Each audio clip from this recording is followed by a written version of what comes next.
Hello everyone, welcome to academy 24x7 YouTube channel once again. Friends, जैसा कि आप सभी लोग जानते हैं, अभी चैनल में यूपी सचिवालय भर्ती के तहत आपके सभी वीडियोस अपलोड किए जा रहे हैं। तो अनुसेवक का सिलेबस क्या है आपका? जीएस आने वाली है और हिंदी आने वाली है। तो हिंदी के आपके 4 वीडियो, जी हाँ, हिंदी में टोटल 5 टॉपिक पूछे जाने वाले हैं। उनमें से 4 टॉपिक 4 वीडियो के माध्यम से कवर कर लिए गए हैं। और आज आपका अंतिम टॉपिक, जी हाँ, कौन सा? अलंकार। अलंकार आज के बारे में हम इस वीडियो में बात करेंगे। तो आपने अभी तक बाकी के 4 वीडियो नहीं देखे हैं हिंदी के, तो जरूर से जाकर के देख लें। और जीएस में इतिहास का वीडियो शुरू कर दिया गया है, अपलोड किए जा रहे हैं। बस केवल सामान्य भूगोल और सामान्य विज्ञान के वीडियोस और बचे हुए हैं। तो अगर आपने अभी तक जीएस की और हिंदी की वीडियो नहीं देखें तो ज़रूर से जा करके देखें। वो अब सभी आपके एग्ज़ाम के लिए बहुत ही इम्पॉर्टेंट हैं। और अभी जो एक्सपेक्टेड डेट है 22 तारीख है एग्ज़ाम की, आगे बढ़ भी सकती है, तो वो भी आपको नोटिफाई कर दिया जाएगा। तो चलिए बात करते हैं इस वीडियो में अलंकार की। किसकी? अलंकार, यानी कि फिगर ऑफ स्पीच की, है ना। चलिए, वीडियो पसंद आता है तो लाइक और शेयर जरूर से करें। कोई डाउट, कोई सवाल, तो वो भी आप कमेंट कर सकते हैं। तो अलंकार सबसे पहले देखते हैं किसको कहते हैं। जी हाँ, किसको कहते हैं अलंकार? शब्द और अर्थ की शोभा बढ़ाने वाले धर्म या गुणों को अलंकार कहते हैं। यानी कि ऐसा गुण जिससे शब्द की और उस शब्द से निकलने वाले अर्थ की शोभा बढ़ जाए, सुंदरता बढ़ जाए, उसको हम अलंकार कहते हैं। अलंकार हम जो पढ़ते हैं हिंदी में, वो मुख्यतः 2 भागों में विभाजित होते हैं। एक तो होता है आपका शब्दालंकार और दूसरा होता है आपका अर्थालंकार। यानी कि अगर आपके एग्जाम में पूछ दे कि अलंकार कितने प्रकार के होते हैं, तो आपको पता होना चाहिए 2 प्रकार के, शब्दालंकार और अर्थालंकार। तो शब्दालंकार के हम कुछ भाग विभाजित होता है, जिसमें हम कुछ ही भागों के बारे में पढ़ते हैं। लेकिन अर्थालंकार के बहुत सारे भाग होते हैं, मोर देन 100। लेकिन उनमें हम कुछ को ही पढ़ेंगे जो आपके एग्जाम के पॉइंट ऑफ व्यू से इम्पॉर्टेंट है। अच्छा, मैं तो यही सजेस्ट करूंगा, अगर आप हिंदी या फिर कोई भी विषय हो, अगर आप उसको बुक से पढ़ते हैं तो आपके लिए ज़्यादा बेटर है। यूट्यूब आपका एक ऐसा साधन है कि आपको बहुत कम समय है आपके पास, फिर आप तैयारी कर सकते हैं यूट्यूब के वीडियोस के माध्यम से। लेकिन आप डिटेल तैयारी किसी एग्ज़ाम की करना चाहते हैं तो book is the best solution. जी हाँ, book is the best solution. अगर आप हिंदी की बुक चाहते हैं तो मैंने पहले भी वीडियोस में बताया है कि आप नालंदा प्रकाशन की सामान्य हिंदी ले सकते हैं, डॉक्टर पृथ्वीनाथ पांडे की। अगर आप लिंक चाहते हैं तो वो आपको डिस्क्रिप्शन बॉक्स में मिल जाएगा। मैं आपको डिस्क्रिप्शन बॉक्स में इसका लिंक दे दूंगा, वहाँ से जा करके आप इसको परचेज भी कर सकते हैं, या फिर आप अपने लोकल मार्केट में भी इसको परचेज करते हैं, आसानी से हर जगह ये मिल जाएगी। तो देखते हैं यहाँ पर सबसे पहले शब्दालंकार क्या होता है। जहां केवल शब्दों के द्वारा चमत्कार उत्पन्न होता है। किसके द्वारा? यानी कि शब्दों के द्वारा ही चमत्कार उत्पन्न हो और एक बढ़िया सा गुण और अर्थ उसका निकले, वहां पर शब्दालंकार होता है ना। एग्जाम में कभी परिभाषा पूछ दे, आपसे डेफिनेशन पूछ दे शब्दालंकार की, तो नाम से ही पता चल रहा है शब्दा अलंकार, शब्द का अलंकार, है ना। तो शब्दों के द्वारा चमत्कार उत्पन्न होता है, वहां शब्दालंकार 3 प्रकार के होते हैं, या फिर 3 प्रकार के हम पढ़ते हैं मुख्य तौर पर। अनुप्रास, यमक और श्लेष। कौन कौन से? अनुप्रास, यमक और श्लेष। तो सबसे पहले देख लेते हैं यहाँ पर अनुप्रास अलंकार। जी हाँ, हम इसको एग्जाम्पल के माध्यम से समझेंगे तो और ज्यादा समझ में आएगा।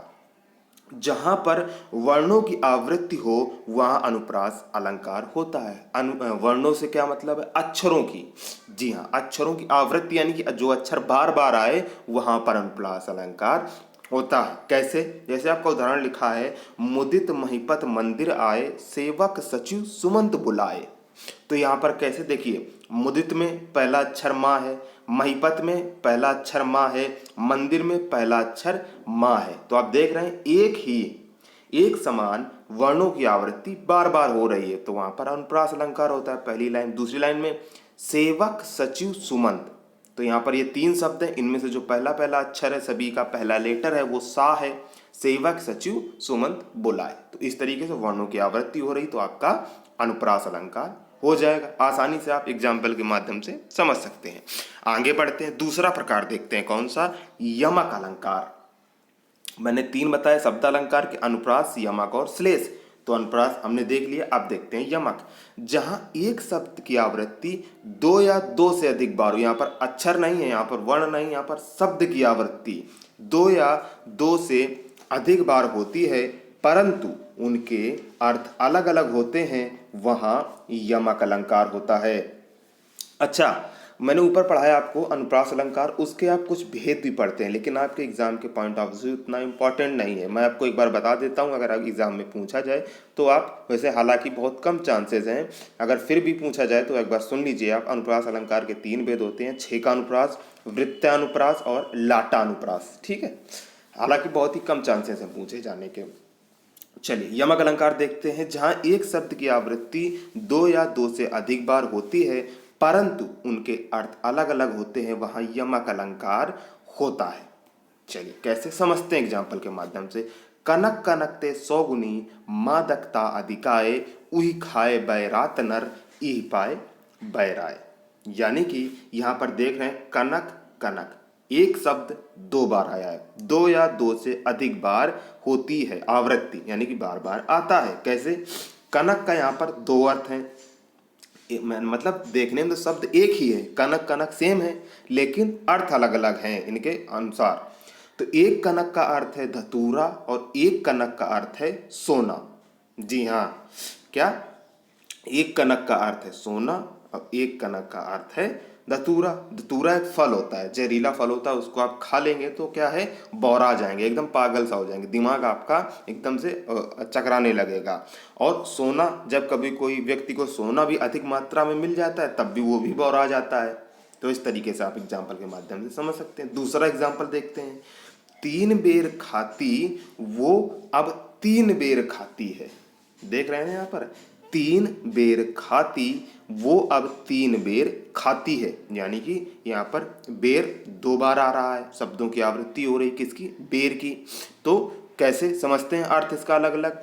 एक बेर का मतलब है वक्त और एक बेर का मतलब है फल। बेरी का बेर होता है ना, बेरी एक वृक्ष होता है, उसका फल होता है, सब लोग खाते हैं, जिसको इंग्लिश में प्लम कहते हैं ना। और एक बेर का मतलब है वक्त, यानी कि टाइम। तो 3 बेर खाती यानी कि वो 3 बेर यानी फल खाती, वो अब 3 बेर खाती है, यानी कि अब 3 बार, दिन में 3 बार खाती है ना। इस तरीके से आप इसका मतलब निकाल सकते हैं और इसके माध्यम से आप यमक अलंकार को आसानी से समझ सकते हैं। आगे बढ़ते हैं, श्लेष अलंकार देखते हैं। श्लेष का अर्थ चिपका हुआ। क्या होता है श्लेष का मतलब? चिपका हुआ। तो आप अर्थ इसके शब्द से ही इसका अर्थ निकाल सकते हैं पूरी तरह इस अलंकार का। तो इस अलंकार में प्रयुक्त शब्द विशेष में कई अर्थ होते हैं। दूसरों शब्दों में जब पंक्ति में एक ही शब्द के अनेक अर्थ होते हैं, वहां श्लेष अलंकार होता है। क्या लिखा है? इस अलंकार में प्रयुक्त शब्द विशेष में कई अर्थ होते हैं, या फिर जब पंक्ति में एक ही शब्द के अनेक अर्थ होते हैं।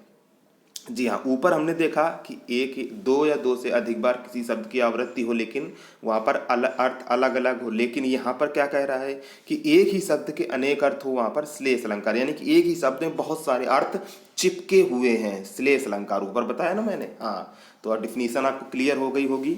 तो अब इसको उदाहरण के माध्यम से समझते हैं। चरण धरत चिंता करत, भावत नींद न सोर, और सुबरन को ढूंढत फिरत, कवि कामी और चोर। है ना। तो यहाँ पर जो सुबरन आपका शब्द है, इसके 3 अर्थ हैं। कैसे? अच्छे वर्ण, अच्छे रंग और स्वर्ण। जी हाँ, यानी कि जो कवि ढूंढता है वो क्या ढूंढता है? सुबरन में, सुबरन यानी कि अच्छे वर्ण ढूंढता है। जो कामी पुरुष होता है वो सुबरन को कैसे देखता है? अच्छे रंग के रूप में देखता है। और जो चोर है वो सुबरन को कैसे लेता है? सोने के रूप में, स्वर्ण के रूप में लेता है, गोल्ड के रूप में लेता है ना। तो एक ही शब्द में अनेक अर्थ चिपके हुए हैं। तो ये आपका श्लेष का उदाहरण हो गया। अच्छा, यहाँ पर मैं आपसे एक सजेशन लेना चाहूँगा आप सभी से कि आप जब यूपी सचिवालय के एग्ज़ाम का आपका सिलेबस कंप्लीट हो जाएगा, तो आपकी तैयारी कंप्लीट हो जाएगी, तब आप किस तैयारी को लेकर के पढ़ना चाहते हैं या फिर किस सब्जेक्ट को आप पढ़ना चाहते हैं। कमेंट करके आप अपना सजेशन हमसे शेयर कर सकते हैं, दे सकते हैं। चलिए आगे बढ़ते हैं। अब देखते हैं अलंकार का दूसरा प्रकार। कौन सा? दूसरा प्रकार कि वो क्या है? अर्थालंकार। शब्द अलंकार देख लिया, शब्द अलंकार के भेद देख लिए, अनुप्रास, यमक, श्लेष। और अब बात करते हैं अर्थालंकार की। यहाँ पर इसकी पहले डिफिनीशन देख लेते हैं। अगर पूछता है जहाँ अर्थगत चमत्कार उत्पन्न होता है वहाँ अर्थालंकार होता है। यानी कि ऊपर देखा, शब्द अलंकार में शब्द से चमत्कार उत्पन्न होता है, अर्थालंकार में अर्थ से चमत्कार उत्पन्न होता है, वहाँ अर्थालंकार होता है। मैंने आपको ऊपर बताया कि अर्थालंकार के भेद 100 से अधिक हो सकते हैं, लेकिन उनमें से हमें कुछ ही पढ़ना है। तो सबसे पहले लेते हैं उपमा। कौन सी? उपमा लेते हैं और इसकी अब डिफिनीशन देखते हैं। डिफिनीशन क्या है? समान धर्म, स्वभाव, शोभा, गुण आदि के आधार पर जहाँ एक वस्तु की तुलना दूसरी वस्तु से की जाती है वहाँ उपमा अलंकार होता है। जी हाँ, जहाँ पर तुलना की बात की जाए वहाँ पर उपमा अलंकार होगा। और किस आधार पर तुलना की जाए? समान धर्म, स्वभाव, शोभा और गुण के माध्यम से, है ना, वहां पर उपमा अलंकार होता है। और उपमा अलंकार के 4 अंग होते हैं, यानी कि ये अलंकार में भी प्रयोग होते हैं और अन्य जगहों पर भी आपके ये प्रमुख प्रयोग होते हैं। तो यहाँ पर मैंने दे दिया है और उनको समझाया भी है कैसे। उपमेय क्या होगा, उपमान क्या होगा, वाचक क्या होगा और समास क्या, धर्म क्या होगा। तो देखिए उपमेय क्या है? जिसकी उपमा दी जाए। उपमान जिससे उपमा दी जाए, यानी कि जिससे तुलना की जाए। और उपमेय जिसकी उपमा दी जाए, यानी कि जिसकी हम तुलना करें। और उपमान जिससे तुलना करें। वाचक जिस शब्द से उपमा प्रकट की जाए, यानी कि तुलना करने के लिए हम किस शब्द का प्रयोग कर रहे हैं। और समास धर्म जिस गुण आदि को लेकर के उपमा दी जाए, कौन सा उसका गुण है जिससे हम तुलना कर रहे हैं। तो चारों बातें आपको समझ में आ गई। अब आप एग्जाम्पल के माध्यम से समझ लीजिए। एग्जाम क्या कह रहा है? राम का मुख कमल के समान सुंदर है। तो यहाँ पर राम का मुख का हो गया, वो उपमेय हो गया। किसकी उपमा दी जा रही है? राम के मुख की उपमा दी जा रही है, तो राम का मुख हो गया उपमेय। कमल क्या हो गया? उपमान, यानी कि किससे उपमा की जा रही है? कमल से उपमा की जा रही है। वाचक शब्द आपका क्या है? समान। मैंने बताया ना, जिस शब्द से उपमा प्रकट की जाए, जिस शब्द से तुलना प्रकट की जाए, तो वो क्या है? समान। और यहाँ पर समान समास धर्म क्या है? यानी कौन सा ऐसा गुण है जो उस विशेषता है जो बता रहा है, वो सुंदर विशेषता है, तो वो है समास धर्म हो गया आपका सुंदर। तो एग्जाम्पल को मैंने क्लियर कर दिया, चारों शब्दों का प्रयोग करके बता दिया आपको, है ना। तो इस तरीके से आप उपमा अलंकार को डिफाइन कर सकते हैं। चलिए आगे बढ़ते हैं। उपमा अलंकार का एक एग्जाम्पल और पूछा जाता है, वो क्या है? पीपर पात सरिस मन डोला। पीपर पात सरिस मन डोला, तो ये भी उपमा का अलंकार का उदाहरण होता है। अब देख लेते हैं नेक्स्ट, रूपक अलंकार। यहाँ पर क्या है? उपमेय और उपमान को मैंने ऊपर आपको समझा दिया। अब देखते हैं यहाँ पर जहाँ उपमेय को उपमान का रूप मान लिया जाता है वहाँ रूपक अलंकार होता है ना। जैसे पायो जी मैंने राम रतन धन पायो। क्या है? पायो जी मैंने राम रतन धन पायो। ठीक है, आगे देखते हैं नेक्स्ट, सी नंबर, उत्प्रेक्षा। उत्प्रेक्षा क्या होगा? जहां उपमेय में उपमान की संभावना की जाए। रूपक में देखा कि उपमेय को उपमान मान लिया गया, उत्प्रेक्षा में उपमेय में उपमान की संभावना की जाए, वहां उत्प्रेक्षा अलंकार होता है। कैसे? उदाहरण से समझते हैं। इस कान मानो क्रोध से तन कांपने उनका लगा, मानो हवा के जोर से सोता हुआ सागर जगा, है ना। तो उपमेय में उपमान की संभावना की जा रही है। मानो, संभावना व्यक्त की जा रही है ना, मानो मान लेते हैं, यानी कि संभावना व्यक्त की जा रही, मानो हवा के जोर से सोता हुआ सागर जगा। नेक्स्ट देखते हैं, भ्रांतिमान। भ्रांतिमान अलंकार क्या होता है? जहां सादृश्य के आधार पर किसी वस्तु को कुछ और ही समझकर उसका चमत्कार पूर्ण वर्णन किया जाए, वहां भ्रांतिमान अलंकार होता है। हालांकि एग्जाम में ज्यादा पूछे जाने की संभावना आपकी कौन कौन से अलंकारों की है उपमा अलंकार, रूपक अलंकार और उत्प्रेक्षा अलंकार, और कभी कभी अतिसंयोक्ति अलंकार भी पूछ देता है और आपका विरोधाभास भी पूछ देता है। तो इसलिए मैंने आपके सभी जो इम्पोर्टेंट हैं उन्हीं को लिया है, बाकी अन्य को नहीं लिया है। अदरवाइज मैंने बताया आपको 100 से ज़्यादा प्रकार होते हैं अर्थालंकार के। देख लेते हैं भ्रांतिमान। जहाँ सादृश्य के आधार पर किसी वस्तु को कुछ और ही समझकर उसका चमत्कारपूर्ण वर्णन किया जाए, वहाँ भ्रांतिमान अलंकार होता है। जैसे मुन्ना तब मम्मी के सर पर देख दो दो चोटी। क्या? मुन्ना तब मम्मी के सर पर देख दो दो चोटी, भाग उठा भय मानकर सर पर सापिन लोटी। यानी कि जो मम्मी के सर पर चोटियां हैं, मुन्ने ने उसको क्या मान लिया?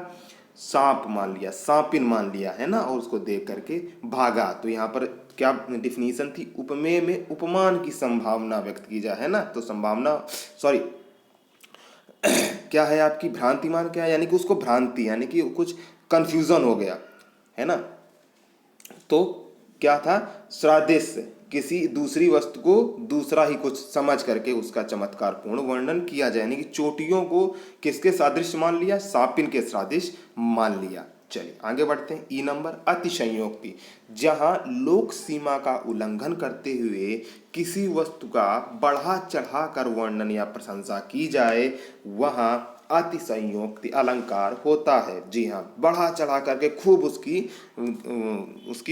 गणना करना, उसका वर्णन करना, है ना, वहाँ पर अतिशयोक्त होगा। जैसे हनुमान की पूंछ में लगन न पाई आग और लंका सिगरी जल गई, गए निशाचर भाग। देख रहे हैं ना यहाँ पर कितनी संयुक्ति, यानी कि हनुमान जी की पूंछ में आग लगने भी ना पाई और पूरी लंका जल गई और सभी जो दुष्ट प्राणी हैं, निशाचर हैं, वो भाग गए। ये है एक अतिसंयोक्ति का उदाहरण। चलिए आगे बढ़ते हैं। आगे बढ़ने से पहले मैं आपसे एक छोटी सी रिक्वेस्ट और करना चाहूँगा कि जब आप एग्ज़ाम देने जाएं तो आपको जो क्वेश्चन पेपर मिले, हालांकि पहले भी वीडियोस मैंने आप सभी से कहा है, तो मैं फिर से आपको ध्यान दिला देता हूं कि आपको जो क्वेश्चन पेपर मिले या फिर जो भी क्वेश्चंस आपके दिमाग में रहें, उनको आपको हमारे फेसबुक पेज या इंस्टाग्राम पेज पर मैसेज के थ्रू भेजना है, जिससे मैं आपके लिए एक अच्छा सा सॉल्यूशन लेकर के आ सकूँ। तो इस बात को जरूर से आप ध्यान रखें। नेक्स्ट है विरोधाभास।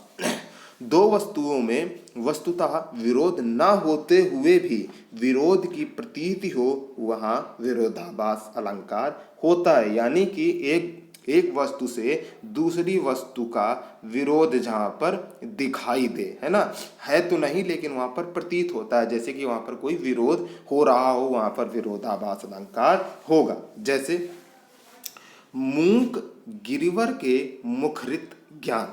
आप देख रहे हैं ना क्या कह रहा है? मूक गिरिवर के मुखरित ज्ञान। तो एक तो मूक है और फिर आप कह रहे हैं वहां पर मुखरित है, तो यहाँ पर कुछ विरोधाभास समझ में आ रहा है कि नहीं आ रहा है ना। तो यहाँ मूक गिरवर के ज्ञान को मुखरित कहने में विरोधाभास है। तो ये सभी आपके इम्पॉर्टेंट अलंकार थे। आई होप आप सभी को समझ में आ होंगे। अभी भी कोई डाउट, कोई कन्फ्यूज़न, तो आप हमसे कमेंट करके आप पूछ सकते हैं, किसी भी टॉपिक को आप डिस्कस कर सकते हैं। तो इस तरीके से आपके हिंदी के 5 टॉपिक कौन कौन से आपके हैं? 5 टॉपिक पर्यायवाची हैं, अनेक शब्दों के लिए एक शब्द है, समास है, विलोम शब्द है और आखिरी में अलंकार है। 5 टॉपिक को मैंने कवर कर दिया। आपका हिंदी का सिलेबस यहाँ से कंप्लीट होता है। तो मैंने जैसे कि आपको ऊपर वीडियो में भी बोला कि इस सिलेबस के कंप्लीट होने के बाद या फिर अनुसेवक एग्जाम होने के बाद आप किस टॉपिक का वीडियोस चाहते हैं, आप किस एग्ज़ाम की तैयारी करना चाहते हैं, तो वो भी आप कमेंट करके अपने सजेशंस दे सकते हैं। बाकी के आप वीडियो नहीं देखें तो ज़रूर से जा करके देख लें। पसंद आता है तो लाइक और शेयर जरूर से करें, क्योंकि आपका एक लाइक, एक शेयर हमें ढेरों मोटिवेट करता है लगातार काम करते रहने के लिए, है ना। और कोई सवाल रह जाता है आपके मन में, किसी टॉपिक को सब डिस्कस करना चाहते हैं, तो आप हमें सोशल मीडिया पेजेस पे भी फॉलो कर सकते हैं, जिनका लिंक आपको डिस्क्रिप्शन बॉक्स में मिल जाएगा। बुक्स का लिंक भी आपको डिस्क्रिप्शन बॉक्स में मिल जाएगा। Thanks for watching. मिलते हैं नेक्स्ट वीडियो में, तब तक के लिए आप सभी का बहुत बहुत धन्यवाद।